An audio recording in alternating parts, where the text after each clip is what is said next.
What's going on, Husker Nation? This is Ethan Weiss with another round of 4 Hours to Lincoln. Got a lot to unpack today. This show, as y'all know, is raw. It's unedited. Got no time for that. And I talk everything Huskers as the best that I can with my ability. So, if you do like my show, please hit that subscribe button. Let's grow this community. And let's just talk Husker sports as we're just having a great time doing so. Also, to note, I don't really want to self-gratify anything, but coming from a family of wrestlers, state championships for the state of Kansas has started today. As y'all know, I live in Kansas. I got family in Nebraska, but so I got two nephews and three nephews and two cousins involved with state wrestling as we speak in the 3-2-1-8 ranks. I have a protege that I coach in Little League. She's doing 4A, which she won all her matches earlier today. So 4A was earlier today. 3, 2, and 1A are all going on at 5 p.m. as I am doing this show. So I'm going to try to hurry and so I can catch some of that. The only reason I am not there today is because in July I am having a baby and I have to save all of my days up for that. Other than that, I would have made the trip to Salina, Kansas to watch my nephews. Fortunately, there is live streaming for it, so I'll be able to catch the action from there. So, instead, you actually get me today for that. So, good luck to my nephews, my 3 nephews and my 2 cousins, and actually my one of my nephews and one of my cousins could potentially wrestle in this tournament, which would be extremely wild. Long story on that. So the Weiss family dynasty is real and alive and kicking and wrestling, and I love it. It's really cool to see, something that me and my brother started back in 1996 or something like that, and now we have family growing in the sport, doing better than we even did. So I'm very proud to see that this family dynasty of sorts grow. It's really incredible to watch. But let's get back to Husker sports. Try to get through this thing. So I will recap the men's basketball game. I will recap day 1 of this Big Ten swimming and diving championships that are going on right now, all the way to Saturday. We'll talk about that. Just a note, today we were supposed to have a women's tennis game against South Dakota. That has been postponed until Tuesday due to injuries for the South Dakota Coyotes. So that will not partake today. That will actually be next week. So look for that. And speaking of women's tennis, they're being unrecognized right now in the world of Husker athletics, and that's what my goal for this show is to do. They are 6-1 right now. I don't really have the history down, what their best season were, but 6-1. To me, that seems pretty good. Considering we don't ever hear much about men or women's tennis. So congratulations to ladies on having a terrific start to their season, and we'll see how they close this thing out. Pretty impressive stuff. So I will recap those 2 things. Women's basketball against Minnesota on Saturday. I'll preview that. And then softball as they head out west for the Mary Nutter Classic, which is a very tough softball tournament. And then tomorrow, beach volleyball's going on. Beach volleyball's going on right now against McKendree. So we got that going for us. Beach volleyball will continue action, and I will try to do my best to go through each match we play in that. Baseball plays tomorrow. They play tonight as well against Grand Canyon, as they played Grand Canyon 4 times this weekend. Track and field, the Big Ten Indoor Championships starting tomorrow. Women's gymnastics at the Big Fives, that's tomorrow. Bowling starts their tournament tomorrow, and men's tennis will take on Texas Tech on Friday as well. So, very, very busy athletic schedule.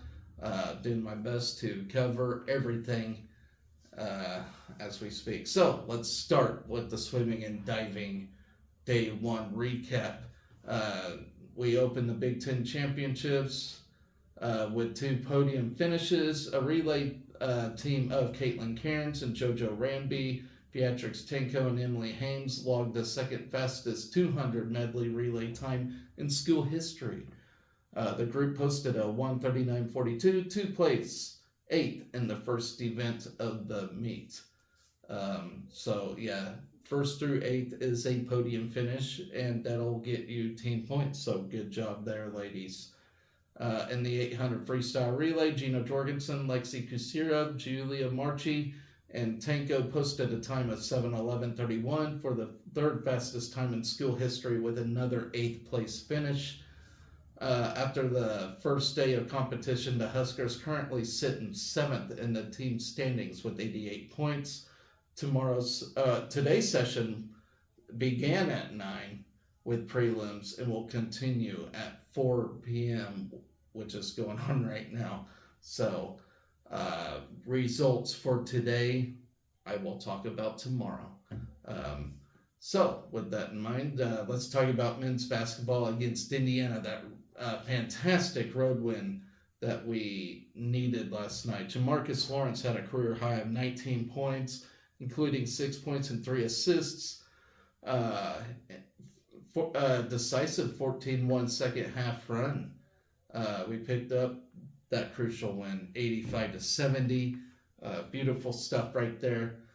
Lawrence played the best all-around game of his career, finishing with 19 points on 6 of 8 shooting, including a perfect 5 of 5 from three-point range, while adding 5 assists and 6 rebounds as Nebraska picked up its first conference road win.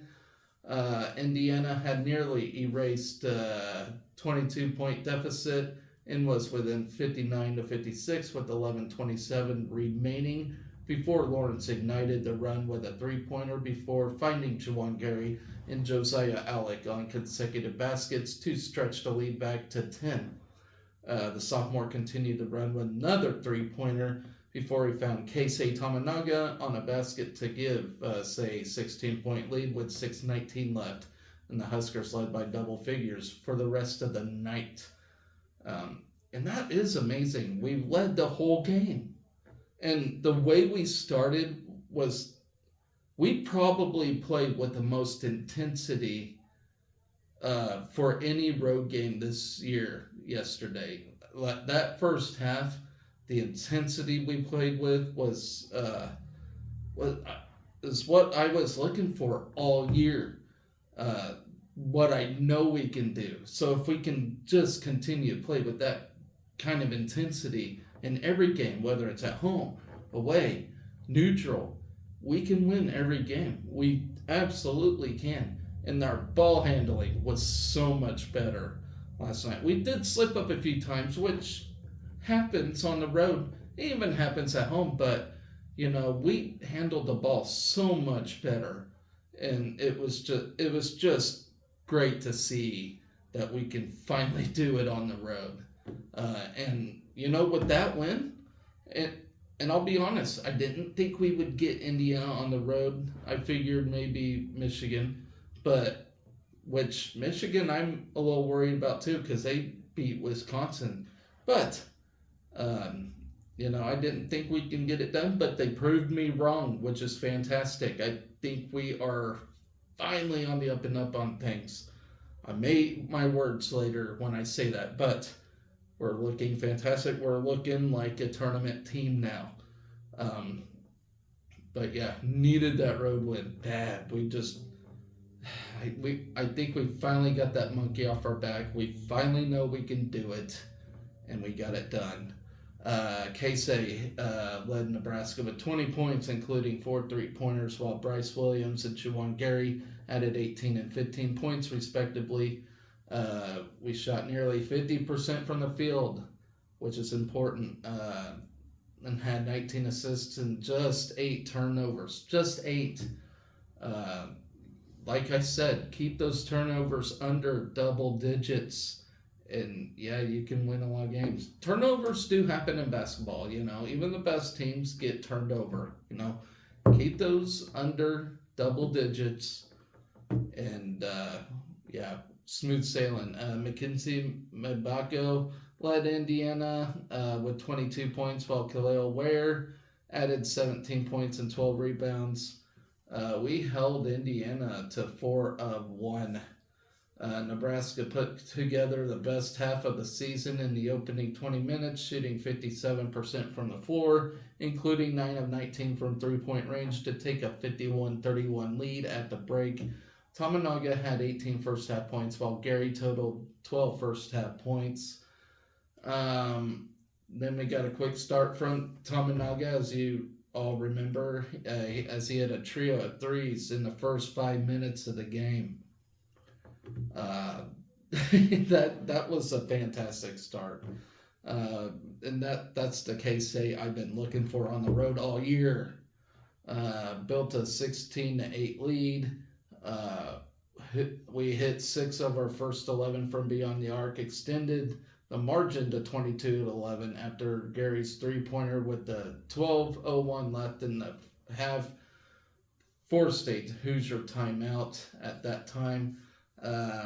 Eventually extended the lead 40-22 at one point after Gary basket with 6:01 left before the Hoosiers mounted a comeback.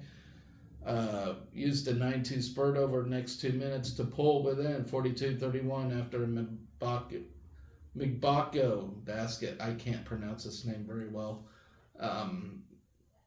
Led the Hoosiers to we held the Hoosiers to 38% in the first 20 minutes. Closed the half on 9-0 spurt. Bryce Williams and Tominaga combined for all 9 points as we took a 20-point lead into the locker room. Extended the lead 53-31 after Bryce Williams dunked on the opening play of the second half, but Indiana came out of the gate quickly, hitting 10 of its first 12 shots in the second half. Used a 25-6 run to cut our 22-point lead to just 3 points before we righted the ship and tilted it back our direction. That was a scary moment. I was sitting here going, no way this is happening. And I'm pretty sure you all were too. Like, that was just a scary moment for us, but we somehow found a way to get back on track. I'm pretty sure Fred sat the team down and said, we're not doing this shit again. So we will return to action on Sunday, February 25th, as we host Minnesota, rematch from the first Big Ten game this year. This time, I believe we can get it done. We're looking at a little even better than the last time we played them. So, yeah, hopefully we get it done. I know when we lost to them the first time, we were sitting here thinking, well, shit, we can't beat nobody. But look at us now. We're having a very good year. This is our best 27-game start in the Big Ten era. So that's something to be proud of. And I think the best we can do is tie our best record in the Big Ten, which is 22 games. So even though we won't, get to 23, we're still looking in good shape for the tournament. Nebraska's completed the first season sweep uh, by the Huskers since 2013-14 and picked up its first win in Bloomington since 2019. Jamarcus Lawrence had a career high of 19 points off the bench, the 22nd time this year that Nebraska at least had one reserve reach double figures. Lawrence finished with 19 points. Previous high was 16 at Minnesota and tied a career high with 5 3-pointers. He also had 5 3-pointers at Iowa last season. Casey posted his fifth 20-point game of the season and 14th of his career. We scored 85 points, the 15th time with at least 80 points this season. And if y'all remember, we have some crazy record where if we score 80 points, we get the edge. We're like, I don't know, I'm just guessing 102 against, or in the Fred Hoiberg era. I know it's not that high a number, but the losses are that close. I think we only have like 2 or 3 losses when we score 80 plus points in the Fred Hoiberg era. So 80's the magic number for us. Had just 7 turnovers, lowest total in Big Ten play. As I mentioned, that turnover battle is very important, just as important as points in my opinion. Hit 13 3-pointers and is now 10-4 when hitting at least 10 3-pointers in a game. Had 51 first half points, tying the season high for a first half, which that first time was against Lindenwood earlier this season. Marked the third time Nebraska scored 50 or more points in the first half this season. And the 51 points marked Nebraska's highest scoring first half in conference play since joining the Big Ten, which was in 2011-2012. So, fantastic stuff there. As I mentioned, women's tennis has been postponed until Tuesday, so they did not play today. Beach volleyball going on, baseball going on tonight. Let's talk about switching to women's basketball. They're going to host Minnesota on Saturday, final home game of the year. Final home game. I had to make sure of that. We'll celebrate Senior Day for Jazz Shelley, Maddie Kroll, Annika Stewart, Darian White, and managers Emily Aiden, Cameron Eisenhower, and Emmy Pruitt in post-game ceremonies. We enter Saturday's game in search of our 11th Big Ten win of the season, which would match Coach A.B. Williams' highest conference win total in 8 seasons, leading the Big Red. Williams also led Nebraska to 11 league wins in 2018 and 2022. The only Nebraska team to win more than 12 conference contests was the 2009-2010 squad that went 16-0 in the Big 12. We have won 4 of our last 5 games, including that 75-50 win over Northwestern on Tuesday. We'll be looking to avenge a 62-58 loss at Minnesota that occurred on January 14th. We sit 4th in the Big Ten, number 30 in the net rankings. We own 6 wins over current net top 50 foes, including Iowa, who's now number 5, by the way. Number 22, Michigan State, number 31, Maryland, number 44, Illinois, and a sweep of number 48, Michigan. 8 of Nebraska's 9 losses have come to net top 55 foes, including number 1, Minnesota, or 51, Minnesota, with 6 of those coming away from home. And so, let's talk about the Gophers real quick. You have Dawn Pitts-Hewitt, I think is her name, her name, brings Minnesota to Lincoln in search of a season series sweep against the Huskers. The Golden Gophers held the Huskers 62-58 at Williams Arena. That victory moved Minnesota to 13-3 and 3-2 in the Big Ten, but the Gophers are 2-8 since then. The Gophers were 14-4 and 4-3 in the Big Ten after a 69-50 win over Michigan State. That was on January 20th. But after a disappointing loss at Wisconsin, Minnesota lost sophomore star Mara Braun to a foot injury, holding a 59-53 lead with 8 minutes left in the 73-68 loss at Illinois. Braun, let's see, she has 17.8 point PPG, 4.5 RPG, 3.2 APG, 1.7 SPG.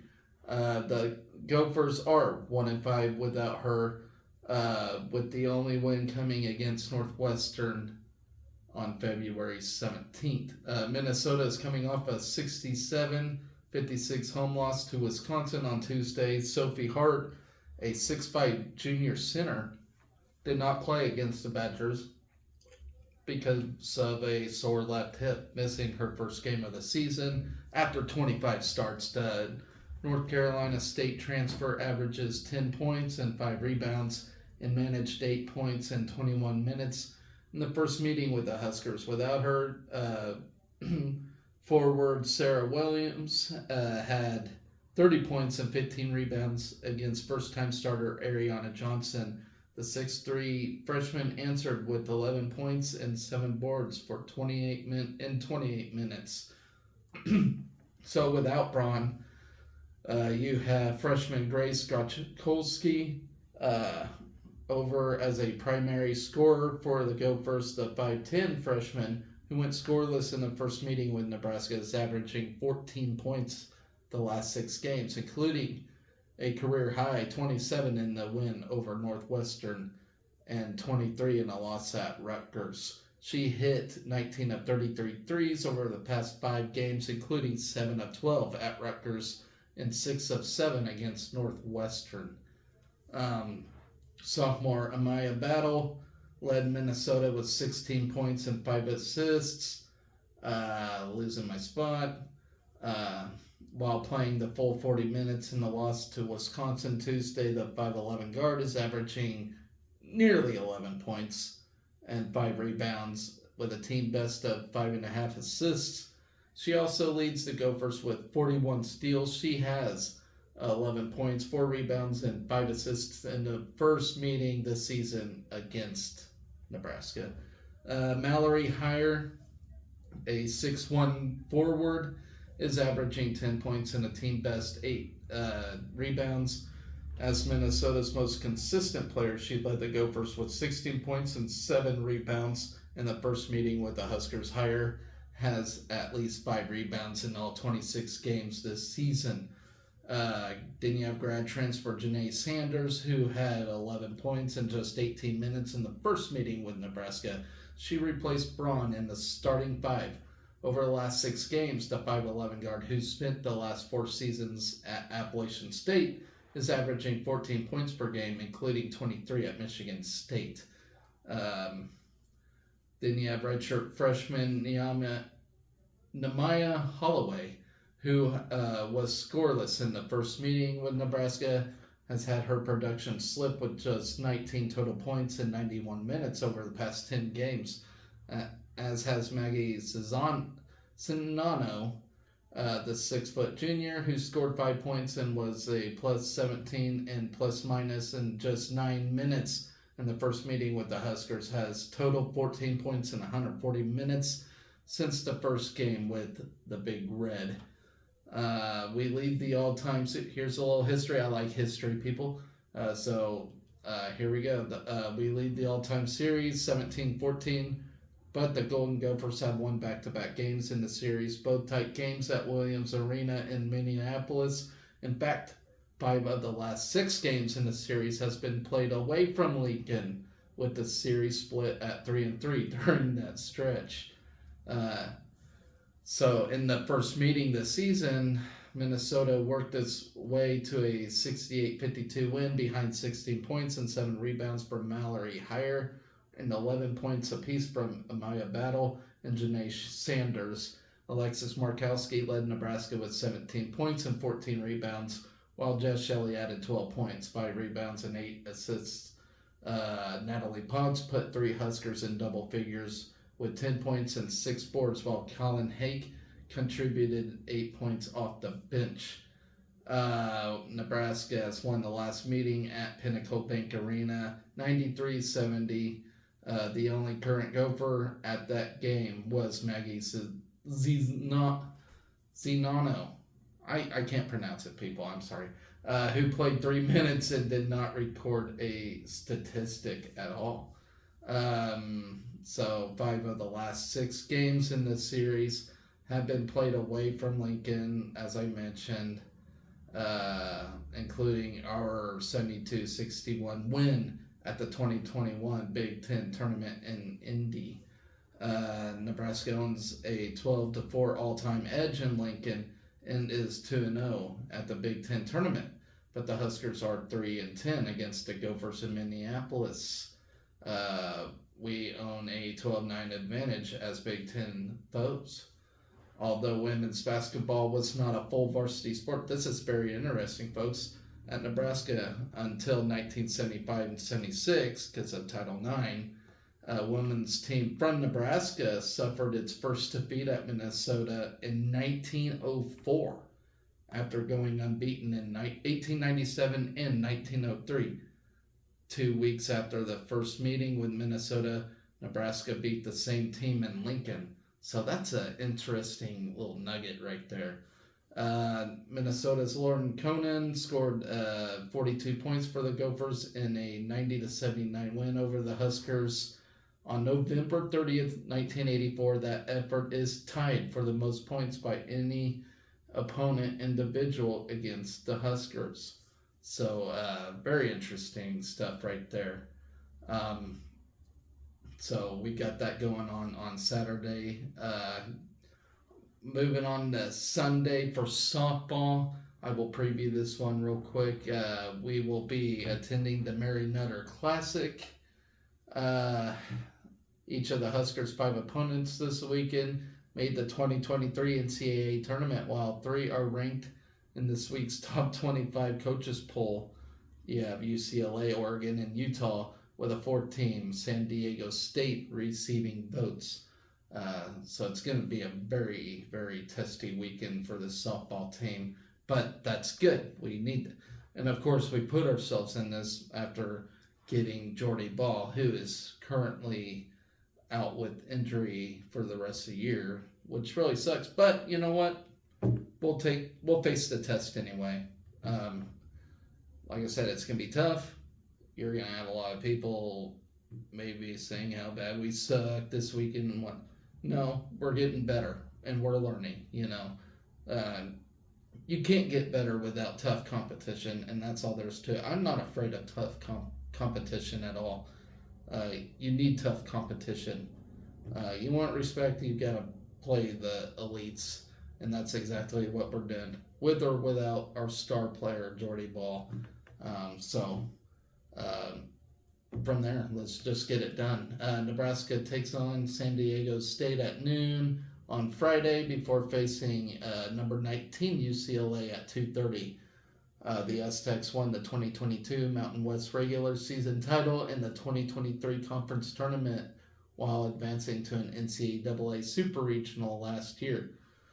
The Bruins were the number 2 national seed in last year's NCAA tournament. If y'all remember, they had a really good year. On Saturday at noon, Nebraska takes on a number 23 Oregon squad that advanced to an NCAA Super Regional in 2023. The Huskers closed the tournament with a pair of Sunday games against number 20 Utah and Cal State Fullerton. The Utes played in the 2023 Women's College World Series, while the Titans made their 2nd straight NCAA tournament appearance last season.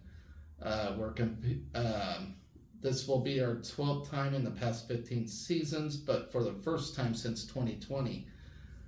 We lead the Big Ten and rank 23rd nationally with 17 doubles. We rank 13th nationally in double plays per game.